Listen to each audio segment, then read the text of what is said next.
What's going on, everybody? I want to show this here. This is automatic Leaf panic. And this is what Leaf Nation's feeling right now with the amount of changes that are or are not happening. I like how the Leafs are, I just want to say, I like how the Leafs are winning 7-1 and they're still crying. That's a typical Leaf fan. They're like, oh no, we're actually winning a game in Boston for once. Oh my God, what's going on? It's Captain Arthur Pence's fault that we scored a hat trick in the last period. We're screwed. But it is I, the self-proclaimed sports analyst, and I'm joined by some lovely people today who I wonder if they're feeling in the. Are you guys feeling in the Christmas spirit? I actually am. I went to go. So I don't know if anybody knows this. There's a house in Freelton that does like this, like they do a charity house. It's like a mansion, and they dress it up like Christmas. They put a bunch of signs and everything. They take food for charity. Took me and the girlfriend and her mom down to go look at it. It was really cool. Cool. Yeah, I saw that on Facebook. Actually, it looks like Where is it? It's in Freelton. I don't know what it is. It's like just outside of Dundas. It's like Cambridge, like near Cambridge, like near Dundas. Okay, cool. Yeah, it's really cool. They play Christmas music and people come and drop up donations for food, and it's awesome. There's like a big like a big bucket, and people just drop like canned goods and stuff. It all goes to the Salvation Army. People come take photos of it. There's got a bunch of little figurines and everything. They're playing Christmas music. It was pretty cool. So it's like a bachelor party. Not really. It was just a nice little house to go see. Very Christmas. What do you call it? It's a buck and goes? A buck and go, Dan. Do not say what you normally call it. We'll get demonetized. Yeah, buck and go. Anyways, I'm joined by Mr. Lane Dashing Dashco.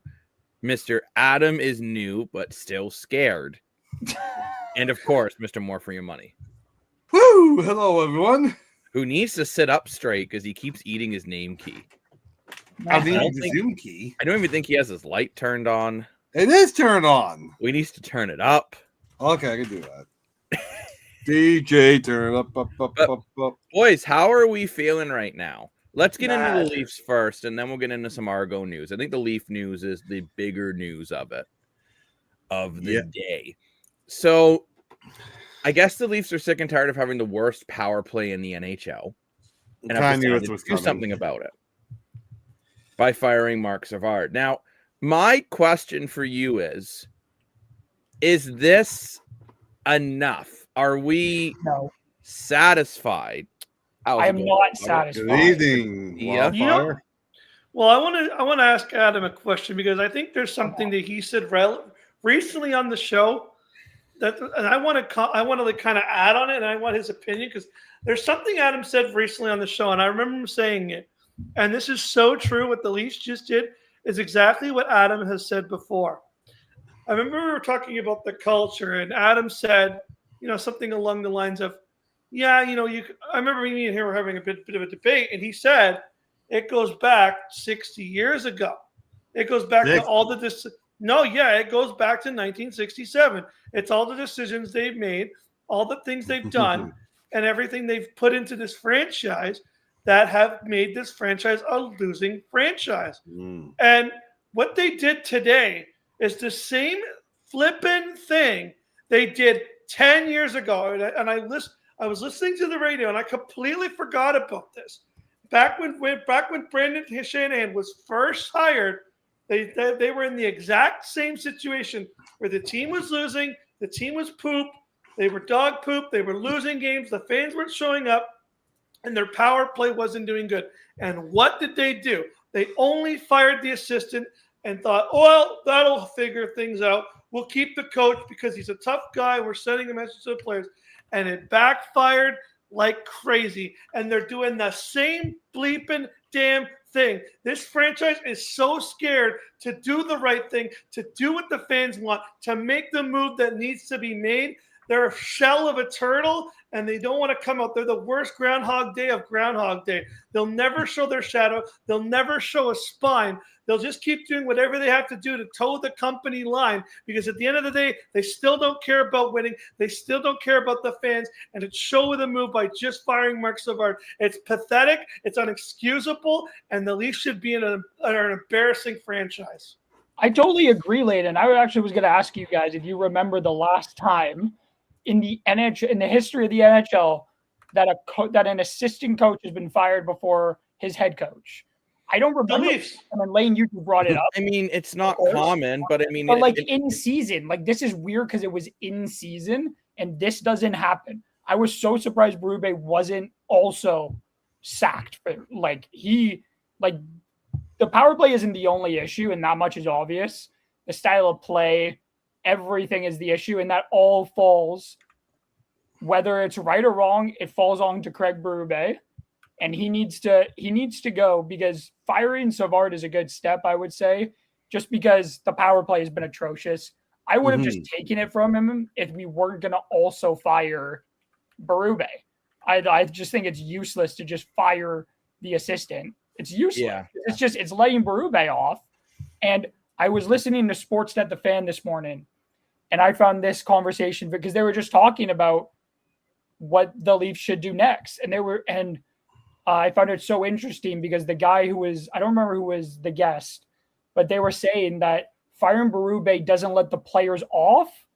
I don't know if I agree with this. He said he doesn't know if Berube getting fired lets the players off, but it sends a message because he believes that the players still respect who Berube is, like what Berube, like when he came in, his reputation. They still respect that. That's why I was saying late. I don't know if I agree with this. I don't agree with that. Still respect Berube, that I think that the guy thought that firing would send a message to the team that they need to get their ass in order because they just fired a pretty respected coach and a pretty respected guy in the NHL. But I just found it interesting that they brought it up. I thought it was an interesting thing to mention.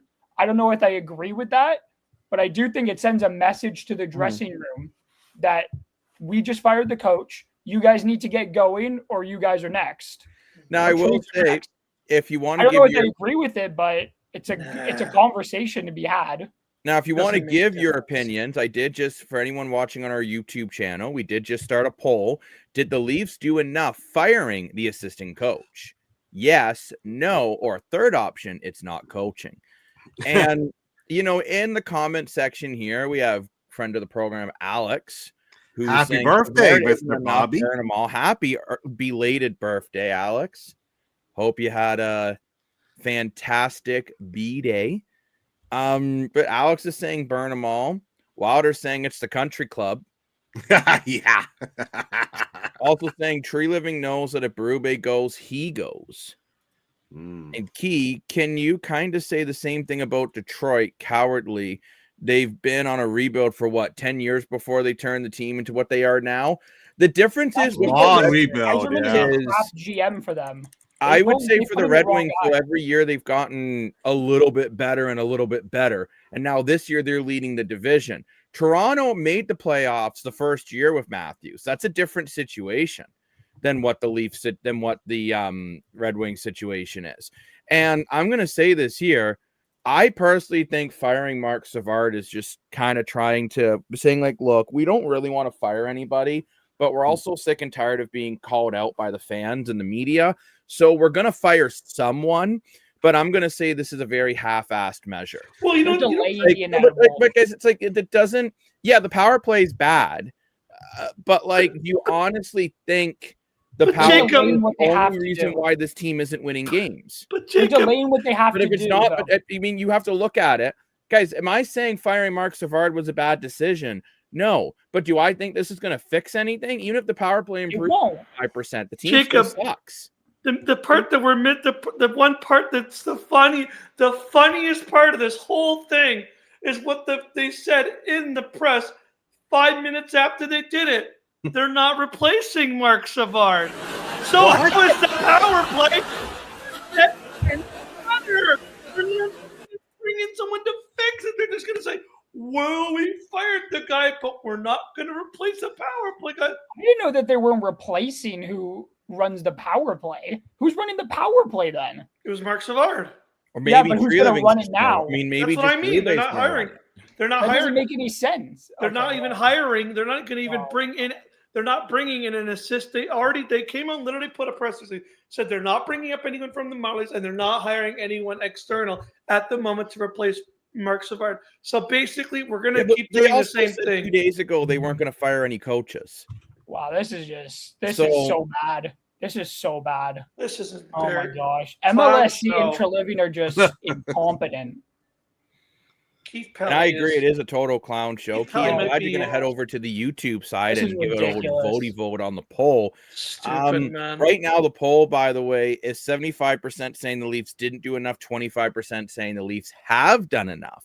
I want to hear from the The Leafs people. haven't done enough. I honestly, if you voted that they haven't done it, please leave a comment. Explain, please, someone for the love of Christmas, please explain to me how they've done enough, because I just see this as a pathetic. This is an excuse. pathetic. This is them pointing out to the Leaf Nation. Oh, look, we fired somebody. Isn't that what you wanted? Go away. No, we want Berube gone. That's what we want, because We want them to win a damn game, Adam. I don't want. I want them to we win need a to game. fire the coach, and we need to make trades. Something I needs want to to see them happen. win a You can't just 3-0. keep- I want to see them one get thing. shot 20 shots a night. I want to see them score a power play goal once in a million years. I want to see them win a damn game where they look like they actually deserve the game, go up there and win it, and they didn't look like, oh, they just got it because they got a lucky goal in the third period, or they made some horrendous comeback because they got outshot by 53 shots. I want the Leafs to actually look like the Toronto Maple Leafs. Yeah, this has just been a disaster, and it's not getting any better because now the organization is really just putting up a big middle finger to the fan base. Pretty much. Some more comments here. Welcome to the show, 1869 Can. New viewer to the decks, welcome. Fire Tree Living, find a way to trade Matthews, Nylander, Riley.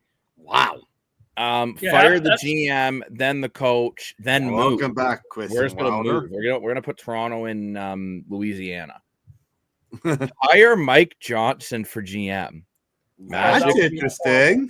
I don't agree if that take That'd be personally, but horrible. I mean, Better it's than what we have interesting. Mike Johnson's been in the NHL a long time. He was a former Maple Leaf. What I don't Doesn't mean you'll get, be good at the GM role. what I don't get is I don't know why Mark Savard was fired now. In my opinion, if they said not to brought him back this year. yeah. Like the only reason why at least had a half decent power play last year is because of star power. But there was some big slumps last year. Well, I think he did a pathetic job as a power play coach. And I'm sure he's a nice guy and he was a great player. It's very sad his career ended. But I'm shocked it took this long for him to fire him. I really am. And to me, this is not enough at all. This is a move that should have been made 6 months ago, not now. But I agree with Key's comment here. Just firing the assistant is like burning your steak, but just using a different condiment. Yeah. It is, because like, is the power play a problem? Sure. But can we honestly say, even if the Leafs had the best power play in the league, do you honestly think they'd be a playoff team right now? Because I'm No. still saying no. No. Well, their goal There's too many differential. issues. So, There's too much other well, stuff. so here's the thing, right? If they Yeah. there was some sort of, they did do some, like, I mean anything can happen, but they did Timothy goes to school. Ding. they did do some like sort of like game adjusted goals, and if they had 8 more goals, they would have had, if they would have scored 8 more power play goals, which would put them at 15th in the league right now. They only scored 8 more power play goals. They would actually be it would equate to 2.5 more wins, which would put them 1 or 2 points out of a wild card spot. So Jacob, I wanted to. I don't know if you remember what I had told you earlier today, but I want to talk about like some quotes from last night's game that came out after the game, the latest game. So I will say it. I don't want to be interrupted, so I will ask for no interruptions. I'm just kidding, Adam. Oh my God! I'm kidding. I love you. I'm just kidding. The first thing up is Monsieur Austin Matthews, his comments. So he had said that he thought that the performance was better last night and they showed more effort. I will say, because I told this to Jacob earlier, I thought personally, I don't know, I can't say if this is actually what was happening or not, but I believe Austin Matthews was told to say that. I don't actually believe he was speaking freely and speaking for himself. I believe he was told to say that by Brad Treliving. He was told to tell that by management. So I will say that. But I did like what I think it was Nick Robertson and Nicholas Waugh said. They had both said that the chemistry inside the locker room was off. They felt it. Nicholas Waugh has been on this team for what, 4 or 5 months now? He hasn't been on this team very long. Nick Robertson, he's a guy we needed to see good performances out of. He's coming out and saying, well, the locker room isn't like connecting properly. Why didn't Austin Matthews say this? I wonder if that's because he was told to tell the media that everything is fine and performances are going up, and they don't want to speculation flying in the media. I wonder if that's it. I could be wrong, of course, and Matthews could just actually think this stuff, and he could just not be paying attention to how he's playing on the ice. But I do find those comments interesting. I do want to also say that I saw an article, I think it was on Sportsnet earlier, that said, is Austin Matthews on the same path as Mr. Quinn Hughes, where we saw El Capitan in Vancouver being displeasured with the losing and eventually telling Vancouver that he wasn't going to resign. Could Austin Matthews do the same thing? I wonder, could he tell them that when his contract's out, he's not going to resign? And I don't want him.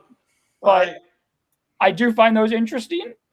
I'd love to give my 2 cents some opinions on that. from you guys about these comments that were made. I find it interesting. I'd love to give my 2 cents on that, Adam. And I want to say, first of all, I actually agree with you on, I wonder if this is pressure from management for Matthews too. And then we'll get some comments.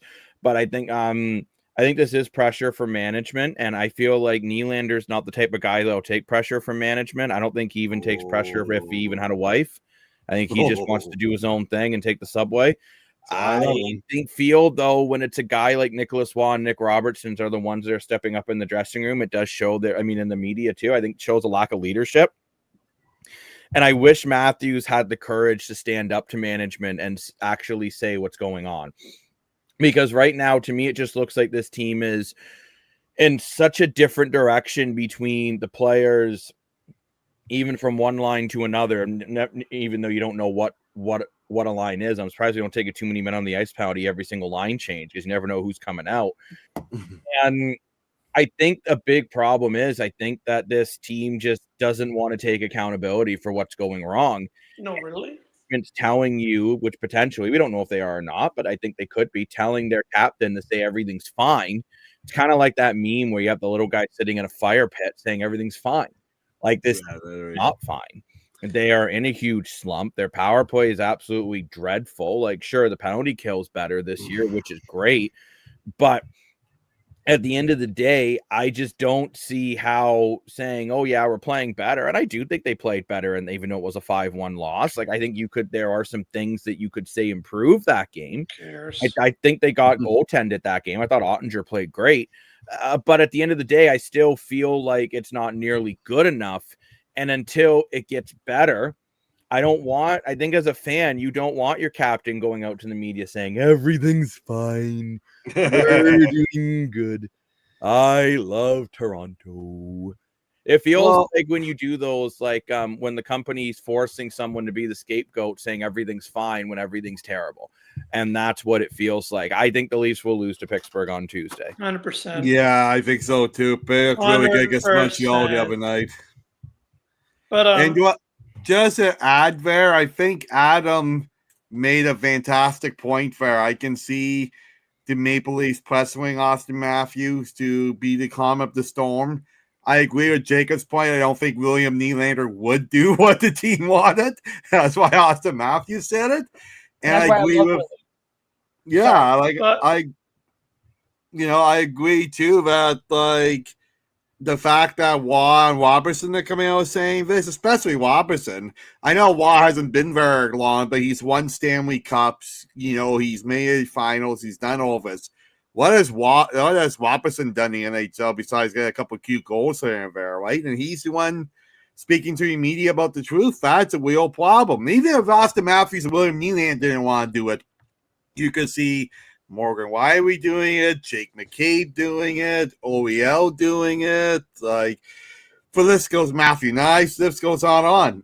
And a good point about Johnson, like, why not try someone new to be a GM, right? And not to sound like a broken record, but please, if you're new to the show and like the content, please subscribe. That's a huge help to us. So the more subscribers, we higher the algorithm, the more we can do for you people. If you can do the likes and comments and shares and subscribe, we really appreciate it. So thank you, everyone, for the great comments, and let's keep it going. But I think Wilder here, it's a little satire when he's saying it was a good game. We lost 5-1. That's my 2 cents on his comment there. Go ahead, Lane, and then we'll get into some more from the handy dandy comment section. So I was watching a lot of videos last night. I was just like, curious, going down a rabbit hole of the Leafs sucking and a lot of things. And I was watching a lot of different videos of a lot of different analysts trying to analyze this. And there was one that came across my YouTube feed that I had to click on because I couldn't believe what it said. But I wanted, there was a 30-minute video about the last month, since November 9th, and who's actually been the problem. And, you can guess who, you can play guess who all you want.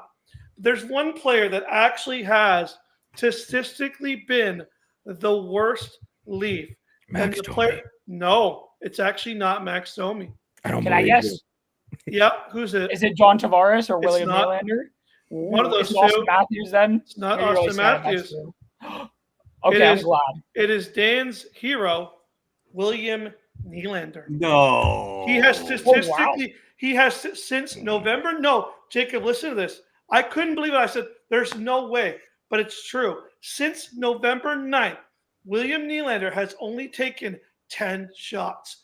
William Nylander only had, since November 10 9th, shots on net, but yes. Has only had 10 shots on net. Since November 9th, William Nylander has only had 2 points. Since November 9th, William Nylander is a minus 25. William Nylander is embarrassing. He doesn't want to play for this team under Craig Berube, so he's taken his ball and gone home. And I couldn't believe it. I thought, that's not the William Nylander I know. The William Nylander I know would never do this. He would show up for this team. I don't know if he's just been disrespected because he feels like he should be the captain or if he feels like he should be a bigger voice in that room. But whatever it is, with that guy, he has completely quit on this team. And it's actually pathetic that people are only throwing it. And I was one of the people who only threw it at Matthews and only threw it at the other guys. But when I saw that, I'm like, you know what? Screw you, William Nylander. Screw you, because if you're going to go out there and play like a minus 25 and only take 10 shots and cry and cry and cry, then ask for a freaking trade and go away. Just go play somewhere else. We don't need you. If you're going to quit like that, then get the hell out of here. I'm sorry. Well, I do want to say this, though, and I mean, I know numbers don't lie. As I always like to say, facts don't care about your feelings. To start the year, William Nylander was on pace for 129 points. He was absolutely the best player. Then William Nylander's been in and out of practice with being sick. I honestly don't think Nylander is 100%. And the Leafs are telling him to go out there anyways. You can see it in his face. Like, he doesn't even have proper flesh tone. Because he doesn't want to be there. But what I'm getting at is I am not saying he's playing well. I've said all the top players aren't playing well. But if you're going to rip on William Nylander, then you also got to rip on Matty Nyes. Matty Nyes has been absolutely terrible. And you might say William Nylander is a worse plus-minus rating than Max Domi. Well, Max Domi, if you look at plus-minus per minutes, he's one of the worst in the entire NHL. And I'm not talking about plus-minus in a game, because William Nylander is more likely to have different statistics because he plays 8 to 9 more minutes a game. Is this me defending William Nylander? No, he needs to be better. Would I put him as the same as Austin Matthews? No, because William Nylander isn't even an assistant captain. He's not your leadership group. You made it very clear to him. You made it very clear when Marner left, and you still didn't give Nylander a letter that you do not see him as part of the leadership group. Do you think that's a problem, Jacob? I think it's a huge problem. I've said the same thing about Morgan Rielly not being named captain. I think it's just, Dan, let me finish. I think it just comes down to you have a guy that has pushed and pushed and pushed, and he's seeing Tavares, Matthews, and Rielly kind of just shrugging their shoulders and they're the leadership. And he's like, well, why the hell should I keep trying to pull this dead weight? At the end of the day, I'm not the leader. I'm not the guy. So why am I still trying to do it? And I also think you're seeing a lot of different production from Nylander because every single game he's on a completely different line. He's on the first line, then he's on the second line, then he's on the third line. Oh, now he's going to place him on the fourth line. Oh, now he's out of the lineup because he's sick. Oh, just kidding. He's going to play, even though apparently he was vomiting an hour before puck drop. Like, you look at this, you look at what they do with William Nylander. You never see Austin Matthews being moved around to 10 different lines or John Tavares. William Nylander has always been the guy that's got the short end of the stick out of the core play. I agree with that. And I do honestly think that is a big part of the problem. Personally, I think Nylander, even more than Matthews, would be the type you trade him and hits the Phil Kessel effect. Oh, for sure. But let's get to some... We're way behind in the comment section. I just want to add one quick thing to add to Jacob's point about William Nylander. I also believe he's not 100% because he came out this season guns a-blazing about his big YouTube channel, and he hasn't, I just checked, he hasn't posted anything on that YouTube channel in over a month. Yeah. So that's a symbol right there. There's probably something going on off the ice too. But let's go back to the great comments. Yeah, Tree Living had time to do something in the offseason. His moves were minimal. I think part of the problem in the offseason was there just wasn't really anyone available. Nikolai Ewers, who would have been the perfect player. And let me finish. Available for a contract that's reasonable. 8.5 for Ewers is reasonable. He's not playing an $8.5 million player this year. Maybe he would be on the Leafs. Does management actually believe that today's move will make things better, or do they believe the fan base will be? Honestly, to me, this is a move, and there's a comment I want to get to that I saw when I was skimming through that I think is a very interesting take. But no, I think this is just to try to shut up the fan base. Key, I would love a hug. So if you want to somehow fly to Ontario, give Adam needs a hug as well. He still won't get a fan camera. From Edmonton for our family. Thanks for staying with us at the deck all this time. I believe that Mr. Matthews would be happy to go to a US-based team. I agree. Well, I'm not going to get into all of that, but yeah, he might be interested in a US team. He might not be. We're going to leave it at that. Everyone is worried about their jobs now. I do agree with that. I do think this. No, I do. I think this puts you on edge. I'll tell you one thing. When I've been at a place where someone gets laid off or fired, everyone is on edge about their job for a little bit. Yeah, it's true. I've been places like that too. That's a great point. And then we have the core four should have been traded years ago. They proved over 10 years they don't have it. Well, I mean, you got to look, though. Dubas did try to trade Marner back in 22. Shanahan wouldn't let him. Tree Living was the one that had the opportunity to make moves before no move deals came in. He could have not signed Nylander or signed him earlier when he didn't want a full no move and a cheaper contract, and he could have traded Marner. Tree Living's a huge part of the problem, I personally think. I think he's been a terrible GM for the Leafs. But the team between Berube and Tree Living statistically has been, which we talked about in the last episode, Lane brought in some numbers, statistically has been worse than Keefe and Dubas. And Dan will argue all you want, but numbers don't lie. But they got to game 7 in round 2. One more game. And they got completely destroyed. I'd literally rather lose 5 or 6 and not be embarrassed in that game. They know what the media and the fans are saying. They do. But I really do feel this was just a fire just to try to shut people up. Williams said he has never been in a position like this before. He did, and Nylander's interview I thought was really interesting because he just seems to be at a point where he just looks done. I think he looks spent. He looks like Riley after the playoffs last year. And I think with Nylander, until something major, even look, for example, power play units. It wasn't Matthews moved down to the second unit. It was Nylander again. That's right. It was Nylander. Meanwhile, Max Domi's on the top power play unit, and the guy's terrible. That made no sense. But this is the comment that I really wanted to break down here. Does this maybe even to affect the way the team takes it? Like, you wonder if the team might get even more angry at management? Yeah. Oh, right before Christmas. Oh, Merry Christmas. Get up and out of here. Not the Christmas spirit. No, but seriously, and I really want to break down this. I want to break down that comment before we get to some more. Like, it seems very... The timing of this just feels wrong. Like, they didn't do it right after the game. They didn't even really do a press conference. They didn't really say much about it. They just kind of threw a tweet out on X. I was like, hey, yeah, Mark Savard's fired, by the way. Okay, see you Tuesday. It's just a weird, and see you next Tuesday means something that they might have said to Mark Savard, if anyone knows what that means. There's something else going on here. That like, it's so weird how they did this. I agree, Jacob. It was very weird how they did this. It makes me feel like something else is going on that we don't know yet, but something else I feel like is going on.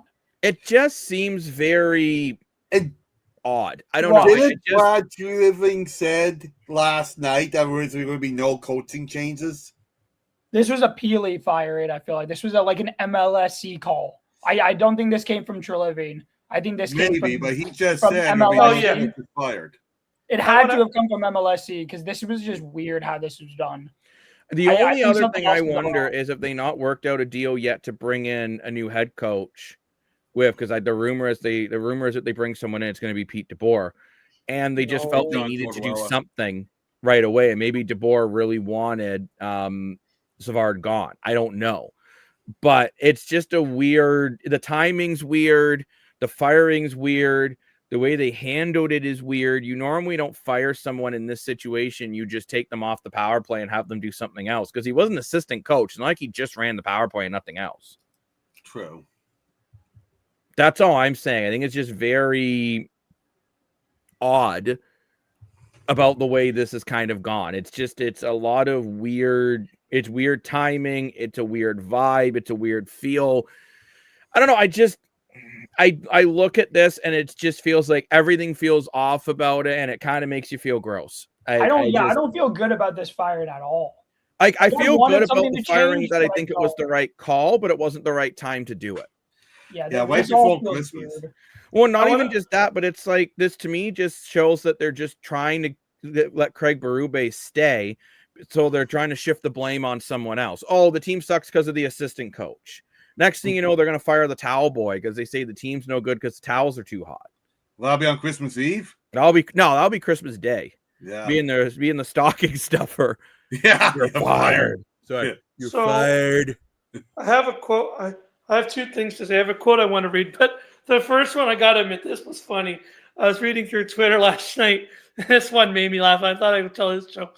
Someone's like, Keith Pally wasn't kidding when he said, "We're not here to sell jerseys." Good, because no one's buying them anymore.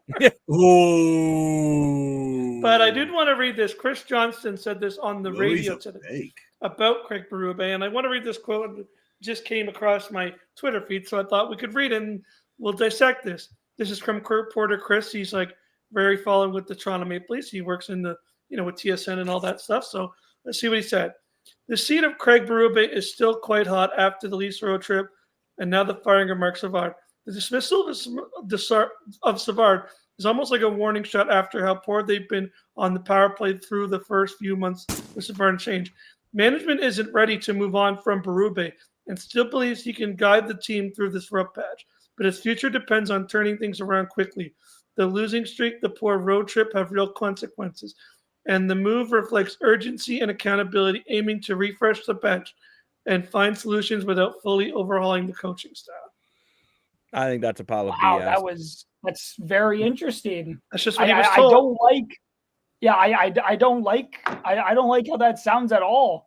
Like, no. I like that it's like, if it's true that it's a warning shot, okay, fair enough. But you still don't want to move on from Berube.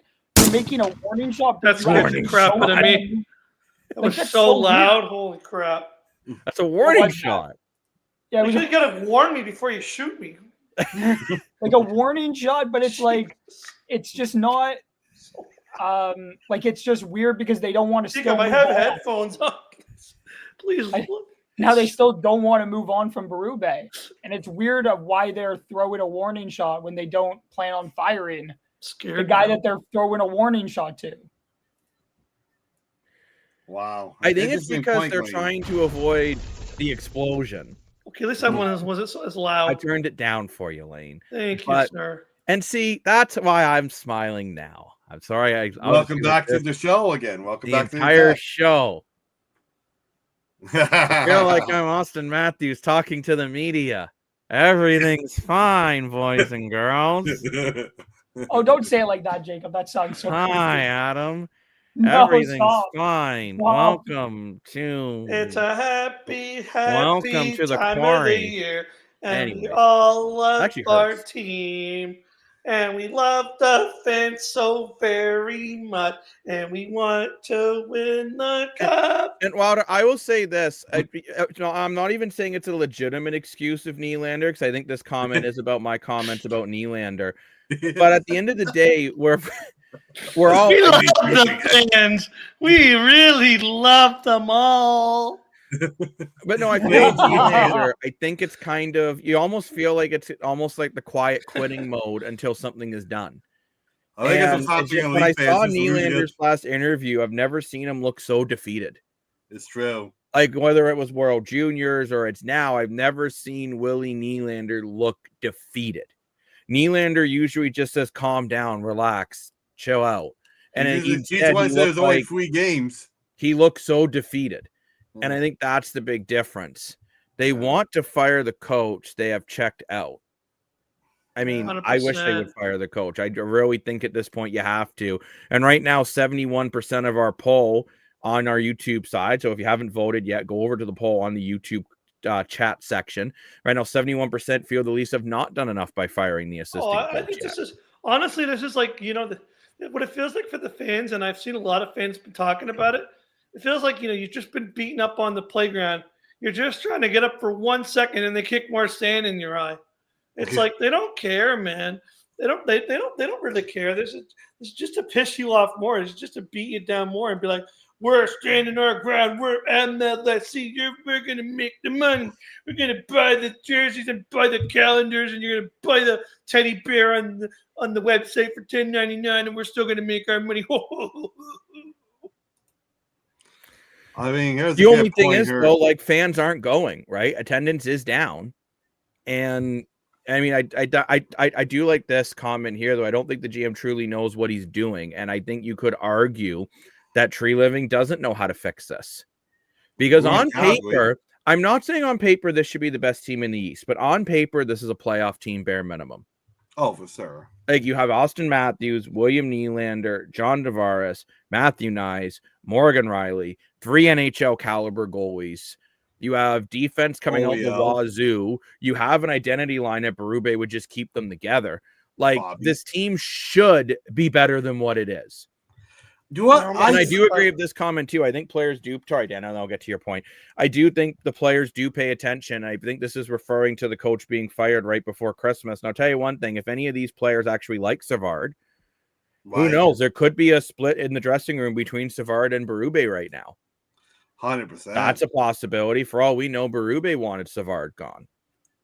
Yeah, he hired him. Just because he hired him doesn't. Lane, I've hired people that I've fired.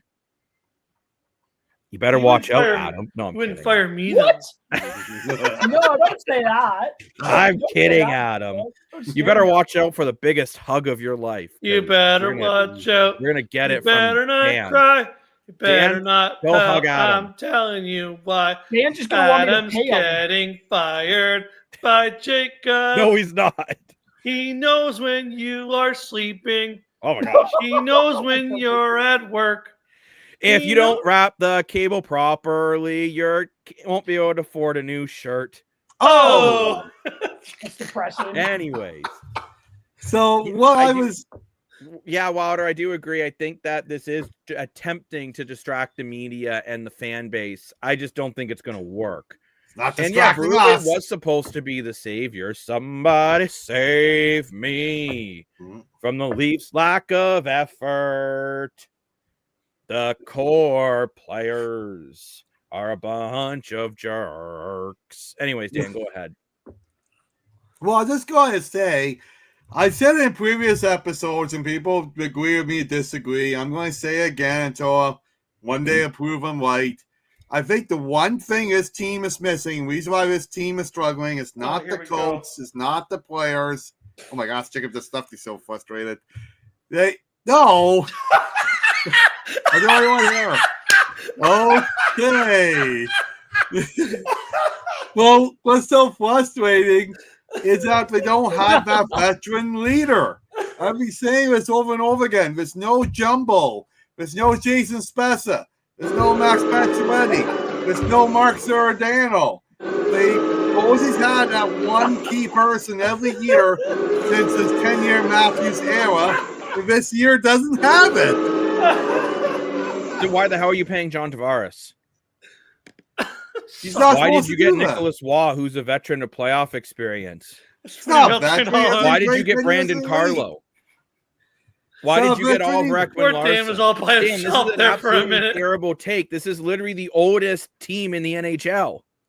But I'm still, funny, it's man. like This you're is an missing up absolutely one key terrible person. take. Okay, I understand. Whenever you were Philip Rivers- down by a goal, especially in the playoffs, or going in a playoff plus, who do you expect? Jason Spezza to score it. Max Pacioretty scored it. Jumbo set it up. Patrick Marleau scored it. Mark Giordano had the huge shot block and clear it down the ice. It was always that key veteran guy that did the big play. I'm going to mute my mic. I'm so sad. Dan, this team has tons of. Did you hear me scream? I turned my mute off. I turned my mic off. Did you hear me? Dan, this team has tons of veterans. We could go through the list. You have multiple guys who've won Stanley Cups. Like, if anything, this team has more veteran leadership than it ever had in any of those other eras. Because they're all veterans at this point. Or just Matt 30. Martin, or just Patrick Marleau. And I understand, Dan, you've been watching Monday Night Football, and you're in love with the Cinderella story of a guy like Philip Rivers and what an old man can do for your team. Love it. By the way, the 49ers are completely destroyed the Colts 48-27. Oh, my goodness. So I think the Colts are done like the dinner. The 49ers have a good team. Brock Purdy, though, 5 touchdown passes. Wow. What a game. New record for him. The big purd. I agree with this, Dan. Too many asses there for more for no gas. You did get the floor. I did. And yeah, Nylander is either really good or really bad. I would agree with that. I think Nylander is either the best player on the ice or the worst player on the ice. Yeah. Absolutely, Sam. And well, thank you for your comment. Brock Purdy is heating up. Mr. Irrelevant is showing why he is. Oh, look, I think the 49ers have a legitimate chance of making a run this year. I think the Super Bowl this year is wide open with no Patrick Mahomes. No, here we go. Dak Prescott, no Lamar Jackson, no Joe Burrow. Okay, because Cuddle, what was his name? He got injured there. George Kittle. Kittle, thank you. Did you say Cuddle? 115 I yards. did say Cuddle. Oh, Dan, do you want to cuddle him? You know what? I don't know if you guys agree, but I think George Kittle looks very cuddly. I think he's a good cuddle He kind buddy. of does. I'd rather cuddle with him than Travis Kelce. I don't know what Taylor Swift's thinking. I know, eh? But yeah, I think the Colts are done, unfortunately. I mean, Philip Rivers, I think, 23 for 35, 277, 2 TDs, and only 1 pick. I can't say he played great. Bad. And the thing what he hasn't taken a hit in 5 years. He was taking hits all night long. It's just a great story. It's going to be a Walt Disney movie. I mean, that game is more on the Colts defense than anyone else. Like, the Colts defense was horrendous. It was bad, yeah. 100%. So, I mean, you can't allow 48 points. I mean, let Christian McCaffrey run for 117 yards on 21 carries. Oh, we have another comment. I don't want to cuddle Kiddo if he still has all that hair. Oh, well, your cat would like all the hair, Keith. Well, I guess you like this one. I have no hair. Adam won't even show his hair. No, I will not. You know what? I bet you're as young as you feel, bud, but seeing many Super Bowl winning teams, Stanley Cup winning teams, sorry. Leafs top guys are not leaders and the core is mid. Need monsters to win 16 playoff games. Look at Florida. Exactly. Why are you not even just look at Florida? Even look at Edmonton. They go as far as their top players take them. Yeah. Like Edmonton goes to the Cup Finals, and then no offense, but when Florida was able to shut down McDavid and Draisaitl to win those other games, they can't do anything. I think the keys to winning a cup, you need a big, scary defense, an identity line, top players that can play in big moments, and key saves from goaltending. And I just don't feel the Leafs, this team, they maybe have, I think they have the goaltending. I know Dan would disagree with me on Joseph Woll, but I think Joseph Woll is good enough to get to a finals. He's played well this year. If Stuart Skinner can get to 2 Stanley Cup finals, so can Joseph Woll. And I look at the defense. I mean, I think the defense is good enough. I think they have the identity line, and that if Berube would keep it together. Yeah.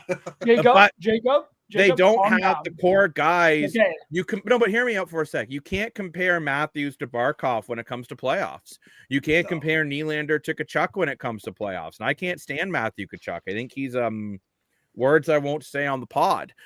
But at the end of the day, these guys step it up in these big playoff games where I feel the Leafs. Nylander statistically has been the only one out of the core that really plays big in the playoffs. But go ahead, Adam. No, I was just gonna say. No, okay, fine. Don't go ahead. I was just gonna. I just was telling you need to calm down there, buddy. You need to calm down. A little bit too emotional there, Jacob. Calm down. Usually Lane's emotional one. 49ers haven't punted the ball in like 4 weeks. Yeah, I know, it's crazy. Your punter on the sideline looks so bored. He did, yeah. Oh, Adam, you're fooling no regulars. I saw the one show your camera was on. Oh. What? We're not going to talk about that. We'll wait until I acquire a camera on the regular. Target acquired. Yeah, really. At least it wasn't. At least it didn't make me go deaf. Thank you. That's a warning shot. I believe. If you screw this up 87 more times, I'm gonna take away your whistle. That's what it feels like right now in Toronto. Like the decision or lump the decision by the Toronto Argos. This season was an absolute failure, and Ryan Dinwiddie was gone. Right, yeah. Whether you like it or not, Ryan Dinwiddie won 2 Grey Cups in 4 years, and the Argos didn't care. They moved on. What a shocker that was. Wait, right? Jacob, before we move on to the CFL fully, I do want to also mention the ECHL is going on. The Players Union has voted to go on strike. Whoa. If the league and the union cannot come to a new agreement. The AHL, though, is not going on strike. The AHL and the Players Association for the AHL are close to an agreement on a new CBA. But the ECHL looks like they're going on strike. Interesting. They released a statement today, and it doesn't sound particularly great for hockey in the East Coast Hockey League there. Doesn't sound like things like the league has been treating their players very well. I've heard. I just wanted to mention that. Just wanted to mention. Do you guys want to know what has been happening? Yeah. So apparently, they are statement from their director of like their the Players Association said, "Oh my God." He said, "We have informed the ECHL that we are willing to continue discussions to resolve all outstanding matters. For several months, we have been engaged in bargaining with the league, and their unlawful and cohesive I can't speak. Conduct throughout the process has been incredibly disappointing." I think he's talking about the point where apparently the league talked to the players directly and told them like a bunch of like random lies and stuff about the negotiations. That's crazy. So it's been a little bit of a mess. And apparently the league has not been doing very well. Apparently like the league, like the average, like the highest you can earn is like $400,000. Like it's crazy. Mm-hmm. Like it is crazy. And here's a statement from the ECHL as well. The ECHL is aware of the recent statements from Professional Hockey Association, and while we may see some aspects of the collective bargaining agreement differently, the league and member teams are committed to continuing negotiation process through all stakeholders in the ECHL community until a new agreement can be reached. Since January 2025, following a leadership transition within the PHPA, that delayed last summer's standardized negotiating period, the league and our member teams have been working with the PHPA to advance meaningful discussion towards a new collective bargaining agreement. Together, both sides have already reached tentative agreements on a number of items. Now, this is back in January, though, so it's just interesting to see how in January it seems so positive, and now what Adam's saying, and I know this is 11 months, and 9 months you can make a baby, but in 11 months you can't seem to come up with an agreement. Would you say that's fair to say? 100%. Yeah, that's crazy. So you think about it, it looked like 11 months ago, it looked like this was all going to be good. Don't stress about it. It's kind of like how I feel when people say, don't worry about the WNBA going on strike. I was just going to say that, yeah. And we might see an MLB strike very soon. And well, I do also want to point out, sorry, Jacob. But the AHL, I also find this so interesting, is that heading into this season, when their CBA expired, the AHL and their Players Association came to an agreement that the old CBA will carry on until they can come to a full agreement on a new CBA. So neither side wanted to go to strike, didn't want a strike to come. So they agreed like adults to continue on and like continue to bargain in good faith, continue on the agreement that they had before to cover at least this season. And it's good that it sounds like they're coming to an agreement soon and will avoid a strike in the AHL, which I think is great to see. And I do find it interesting, like the two that like one league is acting so poorly, but the other minor league is acting like professionally and in a good sense. It's good to see. Oh, 100%. At least one of them is. I'm just really surprised, though, when you look at the way things were looking not that long ago. Like, how did we get from we're close to getting an agreement to almost the same time next year? We're nowhere close and we're going to go on strike. Like, it's crazy. What are they? School teachers? No, I'm kidding. School teachers. We love you, teachers. I see myself as a teacher in some ways. I taught Dan that his computer has a desktop. If you didn't see that, go on our TikTok. That's a really funny short. I think like the thing is, people going to say, well, who cares? These too bad David's not here in the comments tonight. He's a viewer from Belleville area. He's really big on the ECHL, AHL, and minor hockey in general. He plays minor hockey, and he's talks about all the time. Viewer of the program. He's not here tonight, but people might say, who cares? But these teams are crucial for player development, making it to the NHL. Quite a few players. I think Bobby McMahon was one of them, played in ECHL at one point because he wasn't drafted. You look at the AHL too, like a lot of, not so much in Toronto, but in every teams like Belleville's a great example. Like these are key economy drivers to these small cities and towns. And if they go in a lockout, it's going to affect these small towns and all the people work and jobs. It's going to affect them hardcore. So it's now, just to put in perspective, though, this is from the ECHL website.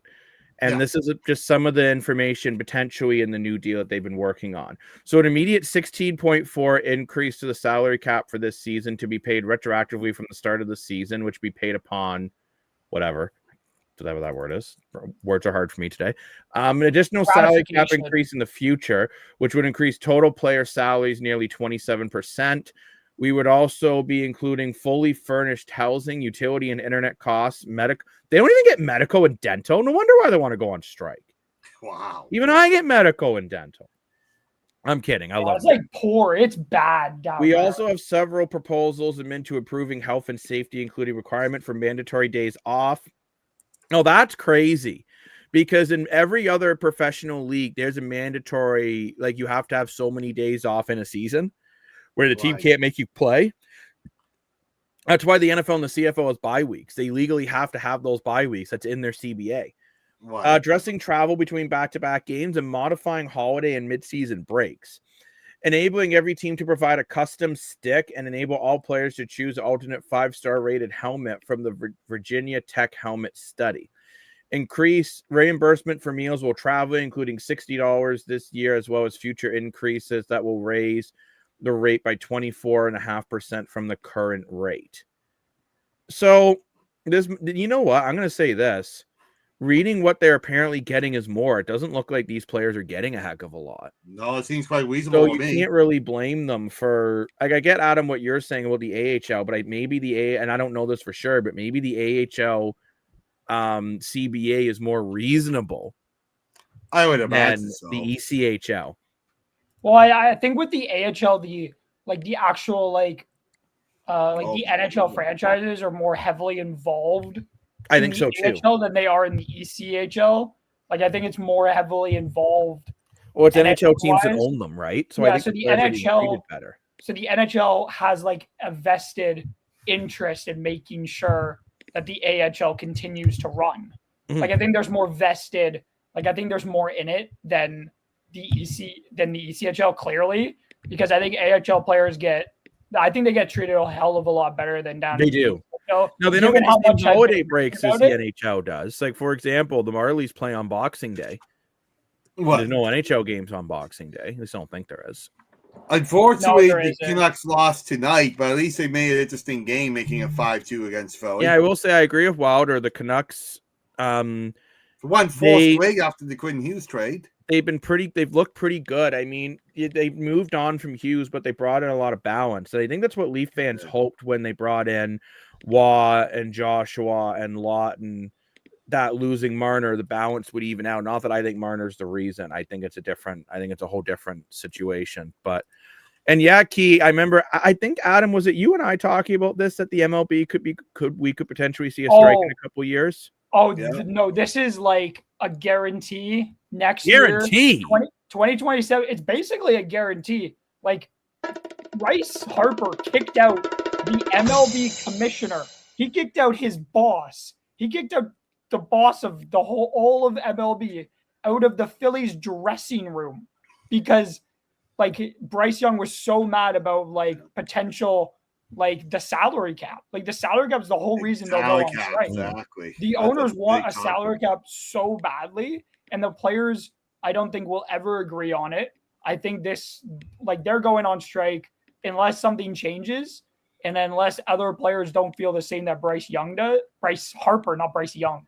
Bryce Harper feels. I don't think Bryce Young cares about a salary cap in the MLB personally. This is almost like a guarantee. I think a strike's coming. Like after this season, like MLB after the 2026 season, January 1st, there's a lockout for sure. Like there's no way there will be any more baseball. There might not even be any baseball in 2027. It's going to be bad. That sucks. By the time the Jays finally get good, we're going to get a strike. John Makar, he was an ECHL legend, 100%. Oh, Columbus up by 1 entering the third. Poor Leafs going to be dead last in the East for Xmas. Very true. Merry Christmas. Merry Christmas. That was so that Mason Marchment trade. We never got a chance to really talk about that. But that trade made no sense to me. Columbus is last in the East. Not for long. So they traded draft picks from Mason Marchment, who I really like. I don't know why the Leafs got rid of Mason Marchment. He's Brian Marchment's son, who was a former Maple Leaf back in the early 2000s, one of the heavy-hitting defensemen of all time. And he's a good, scrappy player. I think when you struggle like this, you need some scrappy. Because he wasn't playing this way when he was in the NHL. Probably. Like Mason Marchment wasn't playing particularly well whenever he came up into the NHL. You need to look back at the stats. Yeah. Like I feel like when you're definitely saying, like, and I love when people go back and say, and like, Dan, I'm not accusing you of doing this. I'm accusing Dan of being. People go back and in hindsight, they're like, oh, the Leafs shouldn't have gotten rid of Carter Verhaeghe. Nobody had any appreciation for Carter Verhaeghe. Let's talk about how Tampa Bay let him walk. They let Carter Verhaeghe walk. Tampa Bay had Carter Verhaeghe before he went all the way to Florida. Let's talk about that. Let's not talk about the Leafs having a mistake in that. But it's like you could say this all in hindsight, everybody wants. But like Mason Marchment wasn't particularly great as a Toronto Maple Leaf. When he played in the NHL, he wasn't particularly great for us. He didn't play a whole lot in the NHL for the Leafs. The Leafs got rid of him because he had no value for them. He wasn't playing in the NHL. He wasn't going to get a sniff into the NHL. So they let him walk. Marty St. Louis was Calgary got rid of Marty St. Louis. Calgary gave up on Brett Hall. No, that's true. Do you guys remember the old NHL games where he always said he reminds you of a young Brett Hall, even if you scored as Brett Hall? Yeah, it's like 2000 NHL 2006, I think. Yeah. But and Key, I'm sorry that I will say, Key, though, maybe this is a good chance for you to watch if the MLB goes on strike. Check out some local baseball in your community. right? That's Like I know right. Edmonton's got a baseball team. Hopefully we're going to be doing some coverage of, it's not called the IBL anymore, but I'm just going to call it the IBL because I don't remember the name of it. Canadian Baseball League now. You know what, Dan? That's It's what still, just came out the today. IBL in my heart. So the CBL. CBL, that's right. But, I was just going to say, I would have been okay if we got Monster. I agree with your point, Adam. Great point. When he was a Leaf, he wasn't very good. And But let's say a team is struggling. We gave up 2 picks and bringing a guy like Marchman into this situation, I'd be like, okay. That would make me a little happier. The only thing about it is 4.5 cap hit's a little high. But But I will I say do here, agree. I actually do think Mason Marchman would have been a great player. Sorry, Jacob. But I do think love Mason this Marchman would have comment been a though, great and this player. is why I think fans don't give a crap about the MLB going on strike, and no one feels bad about the players not wanting a salary cap. These guys are making millions upon millions of dollars. Like I think maybe I'm reading the room wrong here, but I feel bad for the ECHL players who don't even get dental care. Oh, 100%. But like these MLB players, don't they realize the fans don't want to just keep watching the Dodgers buy World Series? Yeah, And that's really what's happening. Look, I think a salary cap is needed in the MLB, and they got to find a way, even if it's a really high salary cap, they got to find a way to make it work. And no one feels sorry that a player making $500 million a year instead may end up making $450 million. I have a gas to ask about this.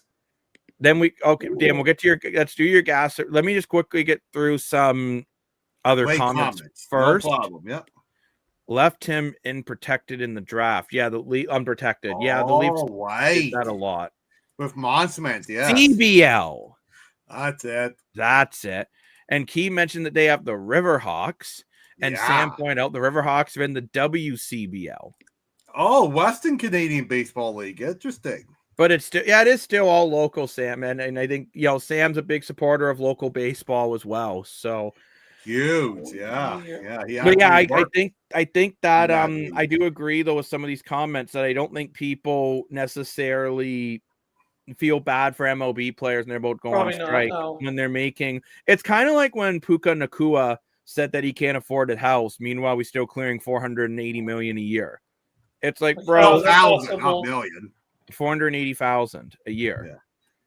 I mean, he also did a lot of other things that we're not going to get into because they're obviously disgusting, and we don't condone things that he said about being anti-Semitic or anything along those lines. What are you talking about? Dan, you haven't heard, so look it up later. A celebration that he had. It's something to do with that celebration he had. We'll talk about it later, Dan. We'll explain it to you later, Dan, just like we'll teach Dan how to be a super seducer.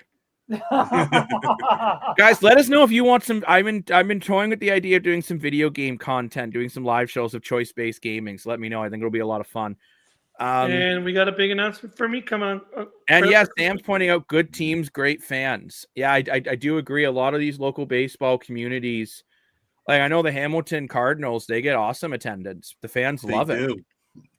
Keep an eye from Sam. Sam's a great viewer of the program. He's going to be helping us with some local baseball. So keep an eye. And yeah, this is true about Metcalf too. Lost a lot of money in guaranteed money by punching that fan. I still can't believe he did that. That was crazy. Yeah, that was such a boneheaded move.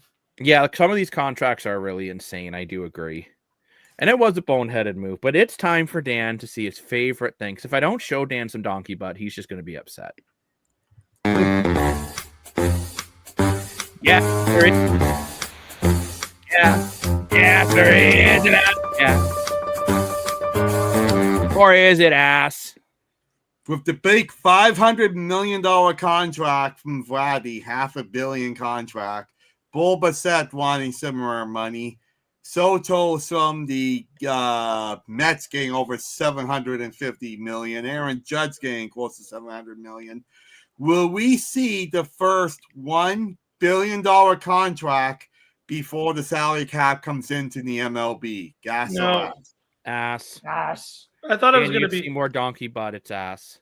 I thought really? I thought it might be Shohei Ohtani when he was first going to get signed. Like I was like, maybe this will be the guy because he can do both pitching and hitting, and he's fairly exceptional at both. So I thought maybe he would be that first player, but it wasn't even close.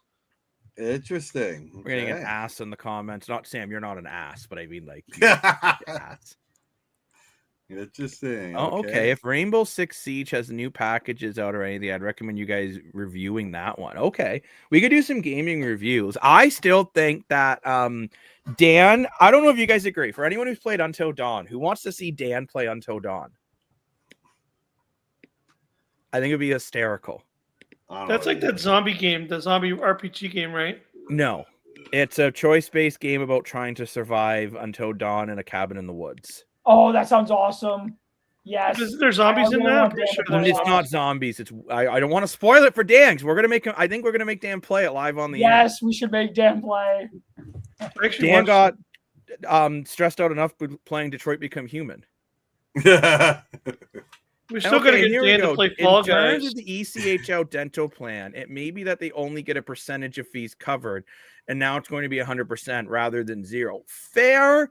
But at the same time, I think the league can afford to keep their players rocking with a full mouth of teeth, as classified would say. Well, you had so many fights in the CHL, want any teeth left. Hey, they could just rock the Drew Doughty. Yeah, exactly. But no, I do think it does seem like I think that's why maybe we, at least on my end, at least, I'm showing more compassion for the ECHL. I look at like the MLB and their lockouts, like whatever, you guys are being idiots. You're being paid millions upon millions of dollars. What did Ohtani get? Who knows? 700 million, something like that. That's a lot of money. 750, something like that. Yeah, that was a lot. I don't know what's in 5. Oh, not about the gas or ass. $1 billion contract, yeah. But that depends if we get a lockout. How long does the lockout last? And I will say this too: leagues that take a long time to recover. A lot of people forgot about the NHL during the lockout, and it took the NHL about 3 or 4 years to really get back going. I mean, I think if they lock out, people are just going to discover other sports. I'll tell you one thing, and let me say this, and I hope I don't sound whatever. The CFL would absolutely love it if the MLB locked out. Ooh. Sure. At least especially the Argos. That's their biggest competition. See, I actually don't think that they're going to have a lockout. I disagree. I think they'll say this, and then in the last second they'll be like, okay. It doesn't look particularly great right now. Does it ever look good though? No, but like just you know what I mean, though, Adam, right? Like going, like that's just my opinion. I'm just saying, I think a lot of people expect a lockout. A lot of people do. They say that, and then they last minute they'll. Maybe they will. The CBL would be another league. I mean, let's be honest. That league would benefit huge from the MLB locking out. That's what I mean. Look, if the MLB locks out, people will find other things to spend their money on. Yeah, let's be honest. We are in an era where people spend more than they make, and if the MLB's gone, they will find another thing to put on their credit card and pay 22% interest on over the next 68 years. Most of Ohtani's money is deferred. We're making a lot of money in his 50s. You know what? I'd like to make a lot of money in my 50s. I want to retire by 50. The Dodgers in a couple of years have to pay $1.5 billion in deferred salary because the amount of salaries they've had to defer. Like, I feel like if they did a salary cap, they'd have to somehow like grandfather it in with certain players. Maybe. Oh yeah, no, they would definitely have to. Kind of like in basketball, like you can go over the cap in certain situations for certain players. Yeah, no, that's all. Yeah, it's confusing, the NBA cap. I don't remember exactly what players. It's players. You give up players who are coming off of their. It's the players coming off of their rookie contracts. I think it is like those players, and it's players within your organization that have been like drafted or something like that. I don't remember exactly what the rule is, but I'm pretty sure it's players coming off of like their rookie deals who you drafted. I think I could be wrong though. Of course, I probably am. But well, that ECHL comment was started a great conversation. So thank you, Adam, and thank you everyone all in the chats there. But you know what, guys? Let's put an F in the chat for Adam. What? F? Why an F in the chat? F for respect. Well, let's get the dubs going in the chat. Hard on F, but okay, fine, Adam. Let's get the dubs in the chat for you. Okay, get the dubs in the chat for Adam. There we go. Get the dubs in the chat. But should we be talking? Should we be talking some Argo stuff now? Because some Argo stuff happened today as well. You got a dub. You also got a dub from Sam, Adam. Nice. Dub, yeah. Shout out to Sam for the dub in the chat. Does that mean we have to give Sam a dub in the chat? Oh, 100%. yeah, you give Sam a dub in the chat. Give everyone a dubba. There you go, Everybody Sam. You got another dub in the chat. Dubs in the chat, boys. Dubs in the chat. You wonder if like YouTube and Facebook and Twitch, if they go back and look, they're like, why are they just typing the word? Are they just typing in the letter W? Yeah. So confused. By the way, before we go to the CFL, I want to update everyone on how our poll's looking. Right, currently we have did the Leafs do enough firing the assistant coach? 56% say no. 33% say yes. I don't understand 11% say it's not coaching. Wow. Interesting. That poll's getting interesting. Sam, I'm glad you appreciate the dubs in the chat. Yeah. I just want to hear why people 6-7.